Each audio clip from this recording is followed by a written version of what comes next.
তোমরা সবাই কেমন আছো বন্ধুরা? আমি আবার আমার 5 নম্বর ভিডিও নিয়ে তোমাদের সামনে চলে এসেছি। আগের ভিডিওতে আমরা দেখিয়েছিলাম যে আমরা গেছিলাম শিবনিবাসে। শিবনিবাসে ভালো করে পুজো দিয়ে আমরা বেরিয়ে পড়লাম পাগলাখালির উদ্দেশ্যে।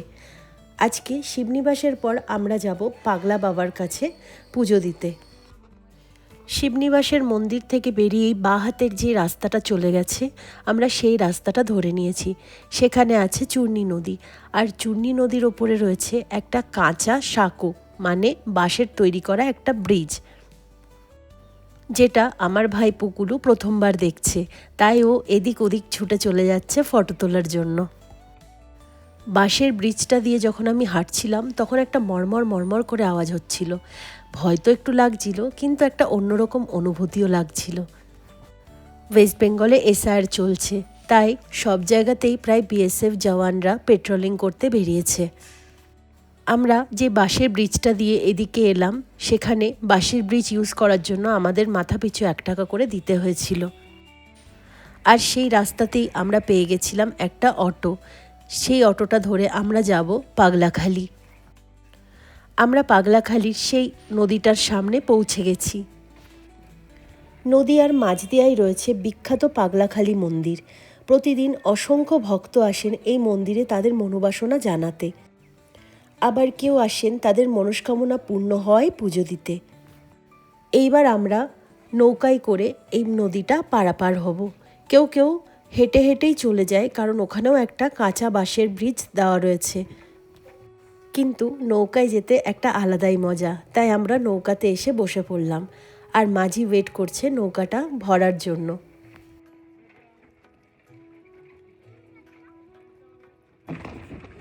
কেমন লাগছে? ভালো লাগছে। মাঝি নৌকা চালানো শুরু করলো। নদীর মধ্যে দিয়ে যখন আমরা যাচ্ছিলাম তখন এত সুন্দর মিষ্টি একটা হাওয়া চলছিল যে একটা আলাদাই আনন্দ অনুভব করছিলাম আমরা। প্রায় 10 থেকে 15 মিনিটের মধ্যে আমরা পৌঁছে যাব পাগলাখালির মন্দিরে। পুকুলু নৌকায় চড়ে খুব খুশি।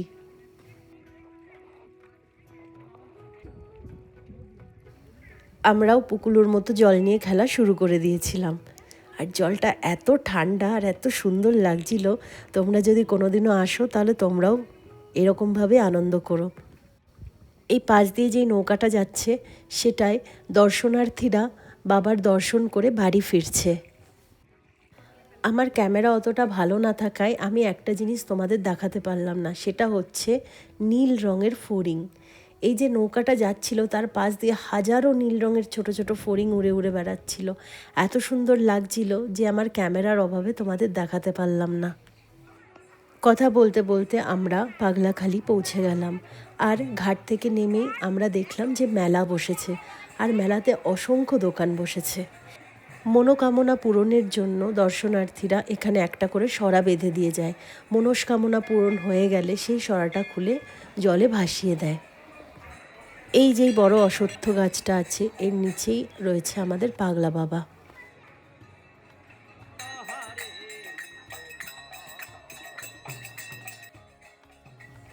নদীয়ার মাঝদিয়া সংলগ্ন পাগলাখালি পাগলা বাবার মন্দির মূলত দেবাদিদেব শিবের এক জাগ্রত স্থান হিসাবে বিখ্যাত। বিশ্বাস করা হয় যে এখানে অশ্বত্থ গাছে বিরাজমান শিব বা পাগলা বাবার ভক্তদের মনস্কামনা পূর্ণ করেন এবং অলৌকিক ক্ষমতার মাধ্যমে ভক্তদের কষ্ট দূর করেন। এখানে প্রতিদিন বহু দূর দূরান্ত থেকে মানুষ পুজো দিতে আসেন। প্রচলিত আছে যে এখানকার অশ্বত্থ গাছের গোড়ায় অবস্থিত শিবলিঙ্গ অত্যন্ত জাগ্রত। ভক্তদের বিশ্বাস এখানে মনের আকুল প্রার্থনা জানালে তা পূর্ণ হয়ই হয়।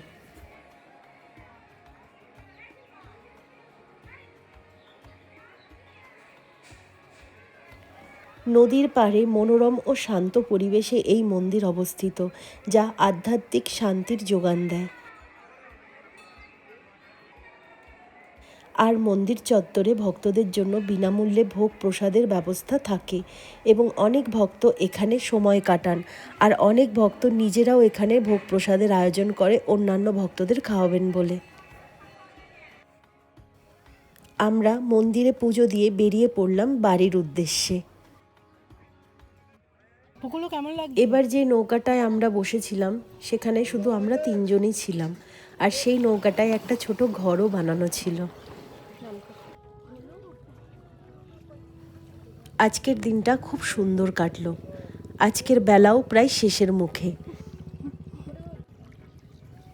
নদীর জলে পা ডুবিয়ে সূর্যাস্ত দেখতে দেখতে আমরা চলেছি পাড়ের দিকে।